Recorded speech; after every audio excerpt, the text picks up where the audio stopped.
안녕하세요. 정진규 변호사입니다. 임대차 계약이 종료되면서 임대인은 임차인이 임대차 목적 부동산을 험하게 쓰지는 않았는지, 임의로 시설을 설치해서 철거를 해야 하는 건 아닌지 걱정하면서 임차인에게 원상회복을 해서 부동산을 인도해달라고 요청하는 경우가 많습니다. 원칙적으로 임차인은 임대인에게 임대차 목적물을 임차 당시의 상태로 원상회복하고 인도해야 할 의무가 있습니다. 우리가 통상 사용하는 임대차 계약서에는 임차인은 임대차 종료 시 임대차 목적물을 원상회복하여 임대인에게 반납해야 한다라고 기재되어 있죠. 사실 이와 같은 약정은 계약서에 기재를 하지 않았다고 하더라도 법상 당연한 임차인의 의무입니다. 한편 원상회복 조항이 계약서에 기재가 되었다면 법원은 임차인이 비용 상환 청구권을 포기한 약정으로 보고 있습니다. 이게 무슨 말이냐면요, 임차인이 임대차 목적물을 사용하면서 임대차 목적물을 보존하는데 돈이 들 수 있죠.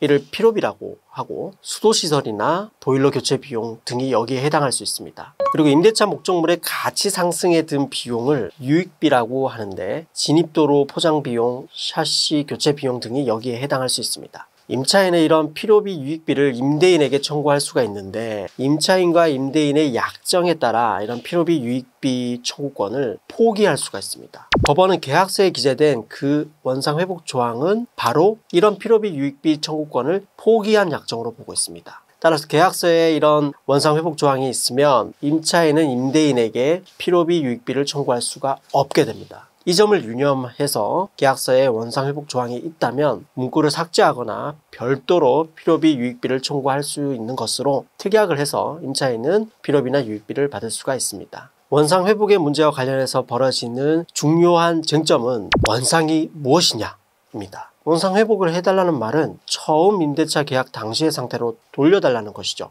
즉 처음 계약 당시의 상태가 원상회복의 기준이 됩니다. 그런데 처음 계약 당시의 상태가 어땠는지 알 수 없는 경우가 많죠. 이런 경우 원상회복을 청구하는 임대인의 입장에서는 처음 상태를 입증해야 하는 어려움이 있습니다. 따라서 임대인과 임차인은 임대차 계약 체결 시에 사진, 동영상 등으로 임대차 목적물의 현상을 알 수 있는 자료를 미리 준비해 두는 것이 좋습니다. 또 임대차 계약서 작성 시 구체적으로 원상의 상태를 기재해 두는 것도 한 방법입니다. 시설물이 구비된 상가를 임대하는 경우에는 시설물 목록을 만들어 시설물 수량, 연식 등을 구체적으로 기재하고 임대인과 임차인이 서로 서명 날인할 필요가 있습니다.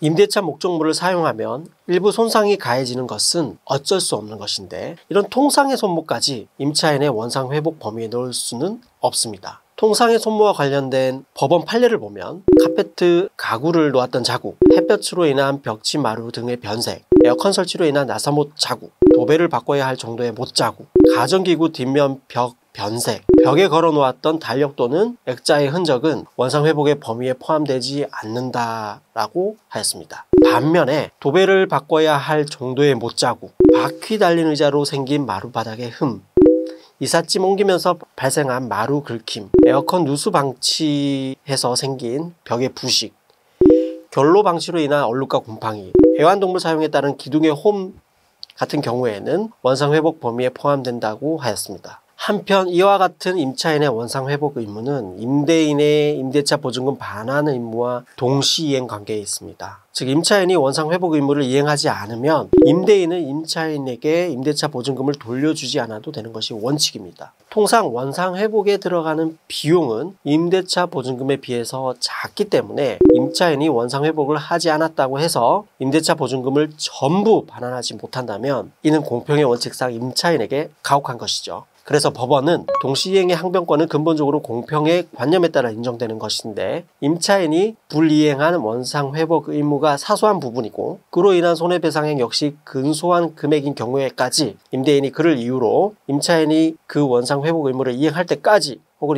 임대인이 현실로 목적물의 명도를 받을 때까지 원상회복 의무 불이행으로 인한 손해배상액 부분을 넘어서서 거액의 잔존 임대차 보증금 전액에 대하여 그 반환을 거부할 수 있다고 하는 것은 오히려 공평의 관념에 반하는 것이 되어 부당하고 그와 같은 임대인의 동시이행의 항변은 신의칙에 반하는 것이 되어 허용할 수 없다라고 판시하였습니다. 그러면서 임대인은 손해금 상당을 제외한 나머지 임대차 보증금을 임차인에게 반환해야 하며, 임대인이 임차인의 원상회복 임무 불이행을 이유로 보증금 전체를 반환 거부할 경우 임차인은 임대인에게 자신이 못 받은 보증금의 지연이자까지 청구할 수 있다라고 판결하였습니다. 한편 임대인의 입장에서는 임차인의 원상회복 불이행으로 인한 손해액을 공제한 후 남는 보증금만 반환하면 되는데, 법원은 여기서 그 손해액이란 원상회복 비용과 임대인이 스스로 원상회복을 할 수 있었던 기간까지의 임료 상당액이라고 판결하기도 하였습니다.